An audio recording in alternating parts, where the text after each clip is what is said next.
Praise the lord. అందరికీ వందనాలు. ఈరోజు దేవుని వాక్యం అనే కార్యక్రమానికి మీకు అందరికీ ఆహ్వానం తెలియచేస్తున్నాను. నేటి దిన మూల వాక్యము సొలొమోను రాసినటువంటి సామెతలు 28వ అధ్యాయము 1వ వచనాన్ని చదువుకుందాం. ఎవడును తరమకుండానే దుష్టుడు పారిపోవును, నీతిమంతులు సింహం వలె ధైర్యముగా ఉంది. చూడండి ప్రియులారా, చదివినటువంటి లేఖన భాగంలో మనం గమనిస్తే దేవుని వాక్యం ఈ విధంగా తెలియచేస్తూ ఉన్నది. నీతిమంతులు సింహము వలె ధైర్యముగా ఉంటారు అని వాక్యం సెలవిస్తుంది. నీతిమంతులు సింహం వలె ధైర్యంగా ఉంటారు. చూడండి ప్రియులారా, ఉదాహరణకు ఒక సింహం ఉందనుకోండి. ఆ సింహము ఒక చోట నిలబడ్డది, దాని చుట్టూ ఒక 10 కుక్కలు నిలబడ్డాయి అనుకోండి. సింహం ఏం చేస్తుంది? భయపడుతుందా? వణుకుతుందా? 10 కుక్కలు వచ్చి నిలబడ్డా, వాటికి ఇంకా 5 కుక్కల్ని జత తెచ్చుకున్నా కూడా అది గర్జించినప్పుడు అవన్నీ ఎక్కడక్కడ పారిపోతాయి. ఆ కుక్కలే కాదు, నక్కలు వచ్చినా దాన్ని ఏమి చేయలేవు. దాని యొక్క సింహ గర్జనకై భయపడిపోతాయి. ఆ విధంగానే 10 ఏనుగులు వచ్చినా కూడా దాన్ని ఏం చేయలేవు. ఎందుకంటే దాని ధైర్యం అది, దాని బలం అది, దాని శక్తి అంతా ఉంది. కనుక దేవుడు ఇక్కడ విశ్వాసులకు తెలియజేస్తున్న మాట ఏమిటంటే, మీరు నీతిమంతులైతే సింహం వలె ధైర్యంగా ఉండండి. ప్రతి చిన్న విషయాలకు భయపడకండి, జడియకండి, దిగులు పడకండి, కృంగిపోకండి అని దేవుని లేఖనాలు సెలవిస్తున్నాయి. ప్రియులారా, చాలామంది ఈరోజు గమనించినట్లయితే కుటుంబాల్లో ఉన్నటువంటి సమస్యలను బట్టి అవి చిన్న సమస్యలైనప్పటికీ చాలా పెద్దవిగా చేసుకుంటూ ఉన్నారు. చాలా పెద్దగా. మరికొంతమంది అయితే ఎగ్జామ్లో మార్కులు వస్తాయో రావని చనిపోతున్నారు పిల్లలు. మరికొంతమంది కుటుంబ పరిస్థితులను బట్టి చనిపోతున్నారు. పేపర్లో చూసిన వార్తలు, అదే టీవీలో వార్తలు చూసిన కుటుంబ కలహాల నిమిత్తమై పిల్లలని చంపుతున్నారు. రకరకాల చావు వార్తలు వింటున్నాం. ఎందుకనంటే వాళ్ళకున్న సమస్యలను జయించటానికి వాళ్ళకి ధైర్యం లేక ఆత్మహత్యలు చేసుకుంటూ ఉన్నారు. ఎందుకు అలా చేసుకుంటున్నారంటే సరైన అవగాహన వారికి లేక, సరైన జ్ఞానం వారికి లేక, ఆత్మధైర్యం వారికి లేక. అందుకు దేవుని లేఖనం సెలవిస్తుంది, మీరు పిరికి ఆత్మను పొందలేదు, దత్తపుత్ర ఆత్మను మీరు పొందారు. పిరికి వారు పరలోక రాజ్యానికి వారసులు గారు. ప్రియ సహోదర సహోదరి, ఈ ఉదయకాల సమయమందు దేని వాక్యం మనకు సెలవిస్తున్న మాట ఏమిటంటే, నువ్వు ఏ సమస్యల గుండా వెళ్తూ ఉన్నావో, అప్పుల సమస్య, అనారోగ్య సమస్య, కుటుంబ సమస్య, వ్యాపార సమస్య, నీ పిల్లల సమస్య, నీ భర్త సమస్య, నీ భార్య సమస్య ఏదైనాను నువ్వు ధైర్యంగా నిలబడు. ఏదో ఒక రోజు దేవుడు ఖచ్చితంగా నీకు విడుదల ఇస్తాడు, జయ జీవితాన్ని ఇస్తాడు. నువ్వు పిరికివాడిగా కాకు. నా ప్రాణమా, నాలో నువ్వేలా తొందరపడుచున్నావు, నాలో నువ్వేలా తొందరపడుచున్నావని నీ ప్రాణాన్ని నువ్వు ధైర్యపరుచుకో. పరిశుద్ధ గ్రంథంలో మనం గమనిస్తే దావీదు మహారాజు ఉన్నాడు. దావీదు మహారాజు జీవితంలో గనక మనం గమనిస్తే మొట్టమొదటిగా తన కుటుంబంలో విషయంలో మనం గమనిస్తే తనకున్నటువంటి కుమారుడు అబ్షాలోము తన కుమారుడు చంపాలని చూస్తూ ఉన్నాడు.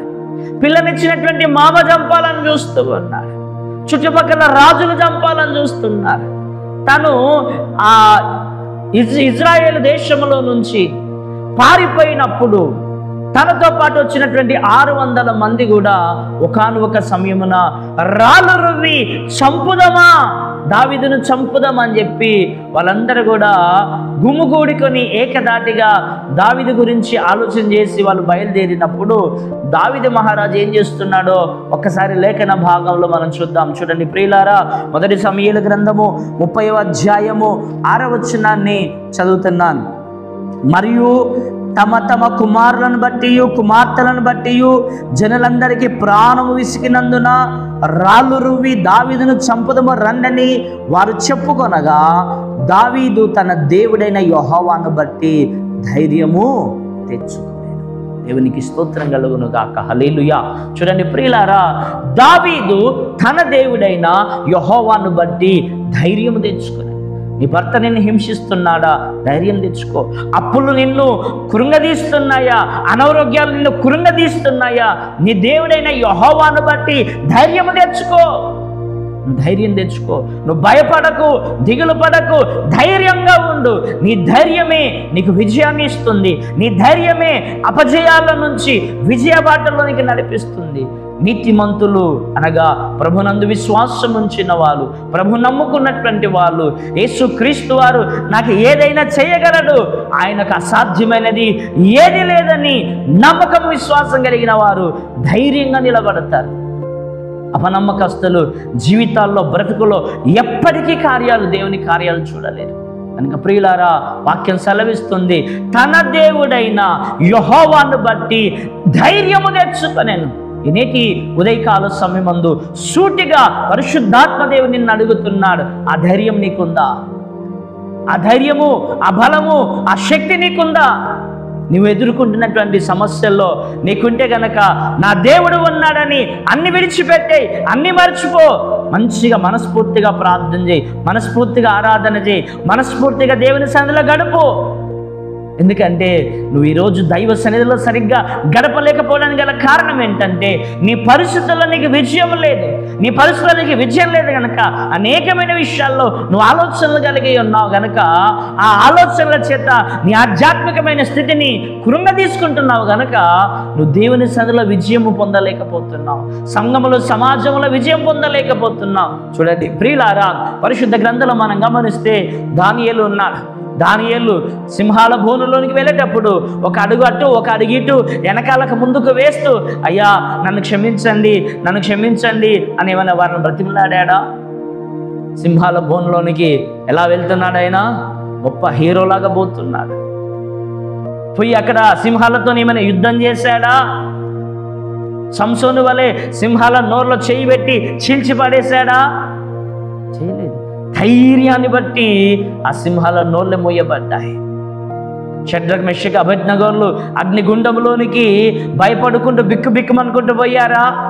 ప్రాణాలకు తెగించి మా దేవుడు మాకున్నాడు, ఆయన విడిపించినా సరే విడిపించకపోయినా సరే మా దేవుడు మాకున్నాడు. నా దేవుడు నన్ను ఏదో రోజున తలగా నిలబెడతాడు. నా దేవుడు ఏదో ఒక రోజున నా జీవితంలో కార్యం చేస్తాడు.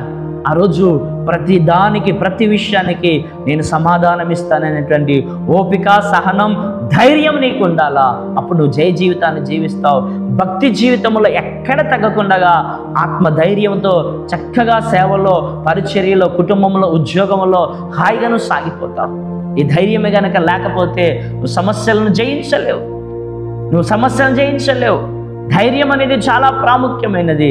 షడ్రక్ మెషక్ అబేద్నెగోల యొక్క ధైర్యంను బట్టి దేవుడి దిగి వచ్చాడు. వారి విశ్వాస ధైర్యాన్ని బట్టి దేవుడి దిగి వచ్చాడు. నీ విశ్వాస ధైర్యం, నీ ప్రార్థన ధైర్యం, నీ భక్తి ధైర్యం నీకు ఉండాలా. అందుకు వాక్యం సెలవిస్తుంది యోబు గ్రంథం 6వ అధ్యాయంలో, నీ భక్తి నీకు ధైర్యం పుట్టించదని వాక్యం సెలవిస్తుంది. ప్రియులారా, నువ్వు చేసే భక్తి, నువ్వు చేసే ఉపవాసాలు, నువ్వు చేసే ప్రార్థన, నీ నీతి, నీ భక్తి నీకు ధైర్యాన్ని పుట్టించకుండా పిరికితనం కలగజేస్తుందంటే నీలో లోపాలు ఉన్నాయి. కనుక నువ్వు దేనికి భయపడకు, విశ్వాసవీరుడిగా ముందుకు సాగిపో. కీర్తనలు 27వ అధ్యాయం 1వ వచనంలో అంటాడు కదా, నేనెవరికి భయపడను, మనుషులేమి నన్ను చేయగలరని కీర్తనకాడు అద్భుతమైనటువంటి సాక్ష్యాన్ని ఇస్తూ ఉన్నాడు. నేనెవ్వరికి భయపడను. కనుక ప్రియులారా, నేటి ఉదయకాల సమయమందు నీ సమస్య, నీ కష్టం, నీ బాధ, నీ కన్నీరు, నీ వేదన లేదు అని చెప్పట్లేదు. నీకున్నాయి, అన్నీ ఉన్నాయి, అన్ని సమస్యలు ఉన్నాయి, కానీ నీకు ధైర్యం లేదు. నువ్వు ధైర్యాన్ని బట్టి నువ్వు కార్యాలు చూడగలుగుతావు. షడ్రక్ మెషక్ అబేద్నెగో జీవితంలో దేవుడి దిగి వచ్చి కార్యం చేసినట్లుగా, దానియేలు జీవితంలో చేసినట్లుగా, దావీదు జీవితంలో చేసినట్లుగా నీ జీవితంలో కూడా ఆయన చేస్తాడు. నిన్న, నేడు, నిరంతరం ఏకరీతిగా ఉన్న దేవుడు. వారికి ఉన్న ధైర్యం నీకు ఉండాలి. పిరికి ఆత్మను తీసివేసాయి. పిరికి ఆత్మ మనం పొందుకోలేదు, దత్తపుత్రాత్మను పొందుకున్నాం. దేవుని ఆత్మాభిషేకంతో ఉన్నటువంటి ధైర్యం మనకు ఉండాలా.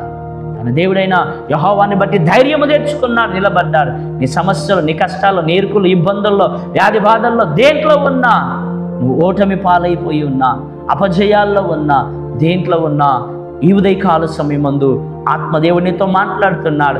నిలబడు, ధైర్యముగా ప్రార్థన చేయి, అడుగులు ముందుకు వేయి, ప్రయత్నాలు చేయి, జయము నీకు అనుగ్రహించబోతున్నాడు. అటు కృప దేవుడు నీకు ఇచ్చునుగాక. ఆమేన్. చిన్న మాట ప్రార్థన చేసుకుందాం. పరిశుద్ధుల నీకు వందనాలు, స్తోత్రాలు. ఇదిగో అపజయాల బాటల నుంచి విజయ బాటల నుంచి మమ్మల్ని నడిపించమని, తెలిసి తెలియక చేసిన పొరపాట్లు మన్నించమని, ధైర్యముగా నీతిమంతుల వలె సింహం వలె ముందుకు సాగిపడ్డకు సహాయం కృపను అందించమని క్రీస్తు పెట్టి వేడుకుంటున్నాం తండ్రి. ఆమేన్. అందరికీ